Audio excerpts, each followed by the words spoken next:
Então, ó, aqui, gente, a gente tem o círculo trigonométrico. Isso é uma coisa que a gente vai usar demais. Então, o que eu aconselho todo mundo? Pega esse desenho e faz o desenho dele, coloca no caderno, ou quem quiser imprimir, imprime, mas assim, faz pelo menos o desenho e guarda no caderno, que a gente vai usar isso demais. E nesse daqui, ainda tem algumas conversões prontas, por isso que eu peguei ele. Por quê? Primeira coisa que a gente viu dentro dessa parte de circunferência trigonométrica, a gente viu transformação de radiano para grau, de grau para radiano, né? De grau para radiano, regrinha de 3, que eu coloco 1 pi rad igual a 180 graus. Quantos pi rad, que seria meu x, daria tantos graus, né? Que é o valor que eu procuro. Então, por regrinha de 3. Quando eu quero voltar do radiano para o grau, o que a gente faz? Substitui o meu pi por 180, ok? E aí faz a divisão, por exemplo, pi sobre 6. 180 dividido por 6, 30 graus. Então, a primeira parte da circunferência trigonométrica, a gente faz dessa forma, a gente fez as conversões. Depois que a gente fez todas as conversões, eu falei que a gente tem alguns múltiplos e submúltiplos. Como assim? 1 grau, ele vale 60 minutos, né? Que é 1 hora. Então, 1 grau é 1 hora. E a partir disso, a gente tem submúltiplo, que 1 minuto são 60 segundos, 1 hora, 60 minutos, né? E por aí vai. Então, isso tudo são múltiplos e submúltiplos do grau. O radiano tem isso? O radiano não tem submúltiplo. Mas o radiano eu consigo transformar em grau, tá? Isso seria o início lá de tudo. Aí ontem eu peguei... acho que vai dar pra fazer um negócio. Deixa eu ver. Vai dar pra desenhar. Aí, gente, aqui ó. Ontem eu peguei e falei também que quando a gente tem uma circunferência trigonométrica, é como se eu visse uma função dentro dela, em que eu tenho primeiro quadrante, certo? Tenho do outro lado segundo quadrante.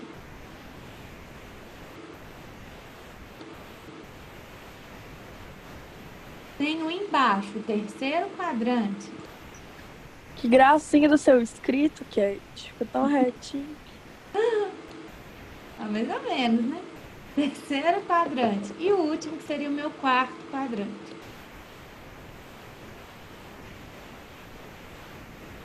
Né? Então, a gente teria esses 4 quadrantes dentro da circunferência.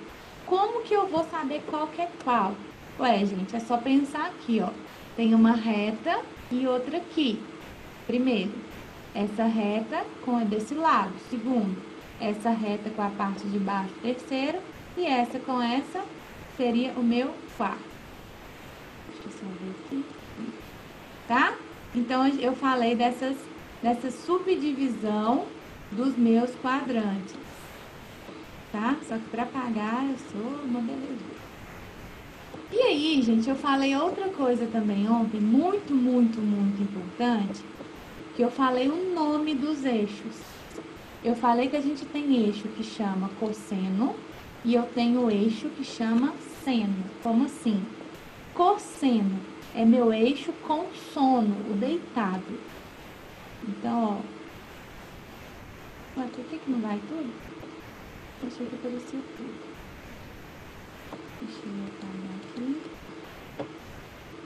De novo. Vou escrever do lado esquerdo, tá? Acho que vai aparecer mais.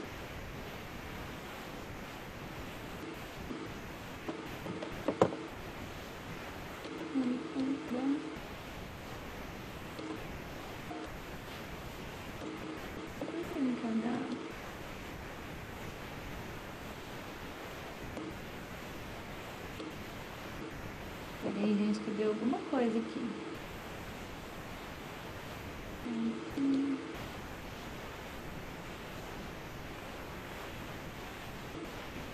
Tá aparecendo? Agora tá.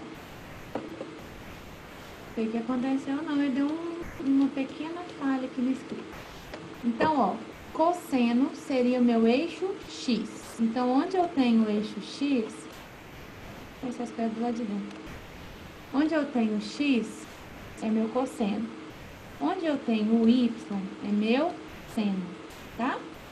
Então, a gente tem essas duas nomenclaturas. E daí eu falei da questão dos quadrantes, que no meu primeiro quadrante eu tenho os dois positivos, segundo quadrante o meu seno positivo e o meu cosseno negativo, terceiro quadrante os dois negativos e no quarto quadrante seno negativo e cosseno positivo. Isso tudo eu fui explicando ontem, né? Fiz um resuminho, tudo isso ontem. Beleza. E aí, eu cheguei no ponto que falava sobre ângulos equivalentes. O que são ângulos equivalentes? São ângulos que têm em módulo, o que é módulo? É o valor sem considerar sinal, tá? Que eles têm em módulo o mesmo valor, na mesma posição. Como assim? O valor do seno igual dos dois, do cosseno igual. E a gente está desconsiderando tangente por enquanto. E aí eu falei também que o que muda? Muda o meu sinal. E como que eu vou saber qual que é o sinal? Dependendo do quadrante, tá? E aí eu primeiro falei do ângulo de 45 graus. No de 45 graus, que é esse π sobre 4, pelaquela tabelinha da trigonometria dos ângulos notáveis, que são os ângulos de 30, 45, 60, lá no 1, 2, 3, 3, 2, 1 e por aí vai, da nossa música linda, a gente lembra que o ângulo de 45 graus, ele tem como seno e como cosseno o raiz de 2 sobre 2, né? Tem esse mesmo valor para os dois. E aí, ó, tá vendo que tem as retinhas aqui? Vai ficar mais fácil de mostrar por isso. Porque quando eu pegar essa retinha aqui, ó, olha onde que tá batendo, raiz de 2 sobre 2. Raiz de 2 sobre 2 tá no eixo X, que é o eixo dos cossenos.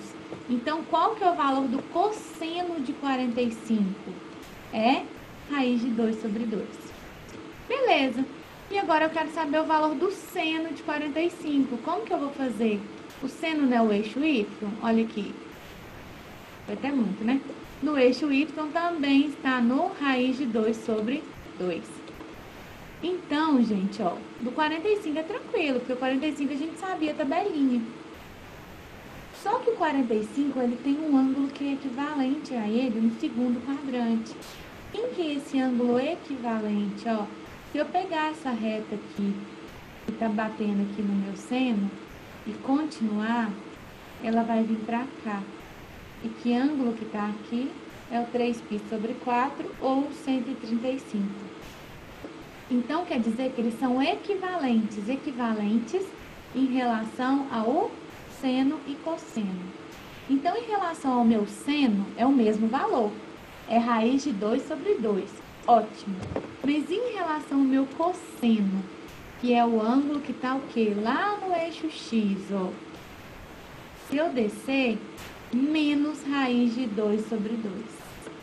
Então, lembra que eu falei lá no início, de novo, primeiro quadrante, seno e cosseno positivo, ó, 45. Seno, raiz de 2 sobre 2, cosseno, raiz de 2 sobre 2. Os dois positivos, sucesso. Segundo quadrante, quem que é o ângulo equivalente? O 135. O 135, como ele está no segundo quadrante, eu tenho seno positivo e cosseno negativo. Então, ó, o meu seno, raiz de 2 sobre 2, ok. E meu cosseno, menos raiz de 2 sobre 2. Por isso que quando a gente estudou lá ângulos suplementares, que são aqueles do 180, a gente estudou o seguinte, que no seno a gente pega, faz 180 menos o ângulo, é o mesmo valor. E no cosseno eu faço 180 menos o ângulo e o resultado eu falo que ele é negativo. Lembra disso? A gente faz esse cálculo, aí às vezes perguntar assim, mas por que é negativo? É porque ele está no segundo quadrante, tá? Então, no segundo quadrante, ele está no eixo X, ó, do ladinho negativo. Então, por isso que é menos raiz de 2 sobre 2, tá? Só que eu ainda tenho mais dois equivalentes. Eu tenho que ter um equivalente do 45 lá no meu terceiro quadrante e tem que ter um equivalente do 45 lá no meu quarto quadrante. Então, no terceiro quadrante, olha aqui, ó. Se eu desço aqui, ó, desci. Então, quer dizer que esse menos raiz de 2 sobre 2 também é o cosseno de que ângulo? 225, tá? E qual que é o valor do seno agora desse... Nossa, que mexida que dá essa imagem minha agora. E qual que seria o valor do meu seno de 225, ó? Menos raiz de 2 sobre 2. Ou seja, em módulo, continua sendo raiz de 2 sobre 2. Só que como está no terceiro quadrante, é tudo negativo. Então, ó, no eixo X, ele está batendo no menos raiz de 2 sobre 2. No eixo Y, no menos raiz de 2 sobre 2. Beleza. Então, eu já achei 3 equivalentes do 45. Falta o quarto. O quarto está do lado direito, está lá no quarto quadrante, ó. Se eu estender aqui, ó, foi lá pro 315. Então, o 315, ele tem como seno, que tá aqui no meu eixo Y, quem? Menos raiz de 2 sobre 2. Tá nos negativos. E como cosseno, quando eu subir, ó, vai parar no raiz de 2 sobre 2, que é o positivo. Ou seja, quando eu falo que primeiro quadrante é tudo positivo, segundo quadrante, cosseno negativo e seno positivo. Terceiro quadrante, os dois negativos. E quarto quadrante, seno negativo e cosseno positivo, eu estou querendo mostrar isso aqui, esse desenho, tá? Esse quadradinho. Porque eles têm essa ligação um com o outro. Sempre, sempre, sempre. Um liga com o outro. Então, todos os ângulos notáveis aqui, eles têm 4 ângulos equivalentes. Na verdade, qualquer ângulo dentro da nossa circunferência, ele tem mais 3 equivalentes, ele seria o quarto, né? Por quê? A circunferência é dividida em 4 quadrantes. Então, o mesmo valor que eu tenho na primeira, eu tenho que ter na segunda, na terceira e na quarta. Vai mudar o quê? Sinal. E como vai mudar sinal? A partir dessa regrinha que eu falei. Primeira, tudo positiva. Terceira, tudo negativa. Na segunda, positiva no Y, negativa no X. E na quarta, negativa no Y, positiva no X. Ok, gente. Alguma dúvida até aqui? Porque aí eu vou começar no ângulo de 30 graus, então.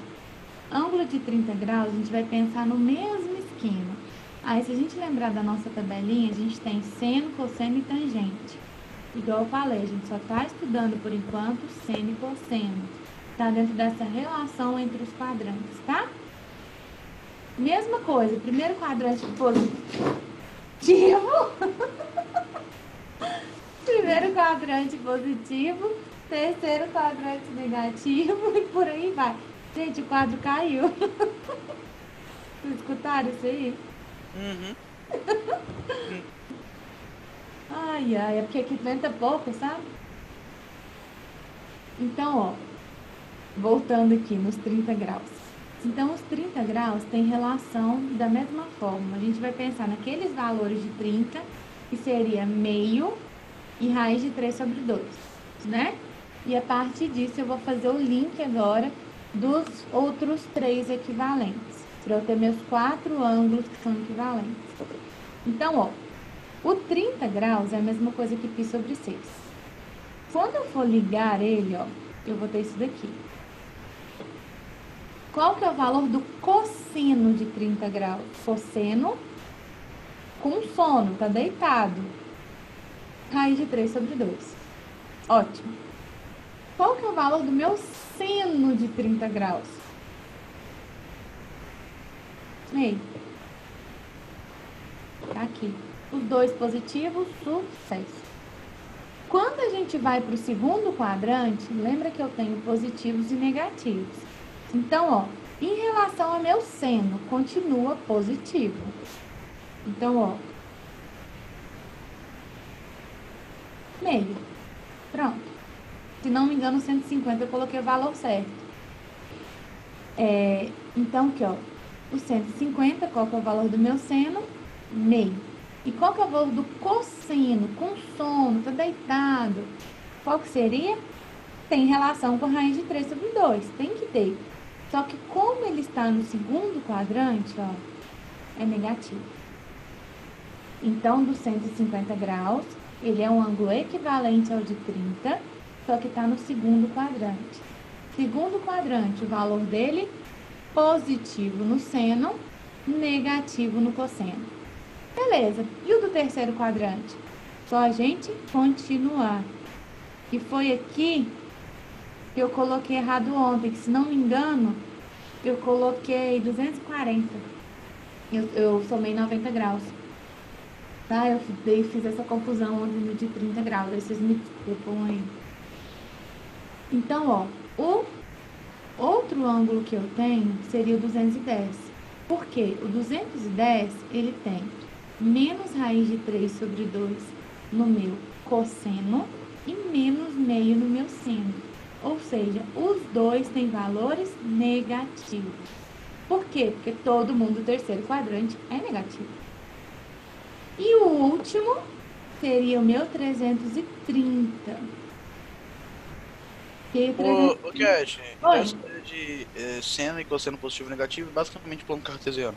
Isso é um plano cartesiano. Tranquilo. Só isso. A única coisa da equivalência é que a gente tem que saber qual ângulo que é, qual que é a posição dele dentro do plano, mas é plano cartesiano, Sim, tranquilo. tá? Então, ó, dentro do meu, aqui, o 330 também, que estava certinho lá, se não me engano, o único que eu falei errado foi aqui, ó, que eu falei 240 era 210. O 330 eu já falei certinho. Aí o 330, gente, raiz de 3 sobre 2 no cosseno, menos meio no seno. E pra gente finalizar essas coisas bonitinhas, está faltando quem? Os 60 graus. Então, agora é só a gente analisar os 60 graus. O meu 60 graus, o que vai acontecer com ele? Que é o π sobre 3. No eixo dos cossenos, meio. No eixo dos senos, raiz de 3 sobre 2. Beleza. Quando eu vou colocar ele como equivalente no segundo quadrante, ó, 120. Então, raiz de 3 sobre 2 no seno mantém, e dentro dos cossenos virou menos 1 sobre 2. Ou seja, negativo. Certinho. Terceiro quadrante, todo mundo negativo. Olha a correspondência dele, 240. Então, 240 tem menos meio nos cossenos e menos 3 sobre 2, menos raiz de 3 sobre 2 nos senos. E no quarto quadrante, correspondente, é o 300, que tem menos raiz de 3 sobre 2 nos senos e meio nos cossenos, tá? Ah, mas ninguém perguntou por que funciona essas diagonaizinhas aqui, ó. Eu não perguntei isso, eu queria saber tipo, como que vai ser a aplicação disso em prova, por exemplo. Tá. Não, que isso? Essa câmera travou agora. Em prova vai ser o seguinte. Sabe quando a gente usava lei de seno, lei de cosseno, e aí a gente tinha que descobrir o valor do ângulo? Eu dava todos os lados e a gente precisava descobrir o valor do ângulo, né? E aí, às vezes aparecia assim, seno é igual menos raiz de 2 sobre 2. Beleza. Qual o ângulo que tem seno de menos raiz de 2 sobre 2? Aí, a gente tem aqui, ó, 225 e 315. Eu tenho duas possibilidades. Mas como que eu vou eliminar? Calculando o seno, o cosseno, aliás. Porque o menos raiz de 2 sobre 2, ele tem duas possibilidades de seno. Beleza. Então, vale para 225 e 315. Mas quando eu tiver meu cosseno, eu vou saber se é negativo ou positivo. Porque se for positivo, ó, se der raiz de 2 sobre 2, só pode ser o ângulo de 315. Se der o negativo, só pode ser o 225. Então, a gente vai usar de forma aplicada nisso. Quando pedir para descobrir o ângulo. Descobri o ângulo e me deu lá. O seno vale tanto. Tá, beleza. Seno vale meio. Tá, mas no meio eu tenho duas possibilidades agora. 30 e 150. Qual dos dois que é? Como que eu vou saber? Eu vou saber a partir disso, tá? E aí seria a tangente, seria a diagonal. Isso, só que a diagonal do lado de fora. Essa diagonal do lado de dentro aqui ainda não é a tangente. Ah, tá. Ela é só para fazer uma outra relação de equivalência. Como assim? Da mesma forma que eu tenho equivalência dentro dos quadradinhos, eu tenho equivalência dentro da diagonal. Que, ó, se eu pegar o 45 e vir nessa diagonal para cá, eu vou ter esse 225. Se eu pegar esse 135 e pegar para cá, eu vou ter o 330. Ah, mas o que é isso? Quer dizer que são opostos. Como assim? 45 é tudo positivo. Oposto na diagonal é tudo negativo. 135, positivo no seno, negativo no cosseno. Ah, na diagonal é o contrário. Quem era positivo virou negativo, quem era negativo virou positivo. Tá? A diagonal é para mostrar oposição. Tanto que ela relaciona primeiro com terceiro, segundo com quarto. Para falar qual que virou o contrário de quem. É só para isso. Tá? Entendido, gente?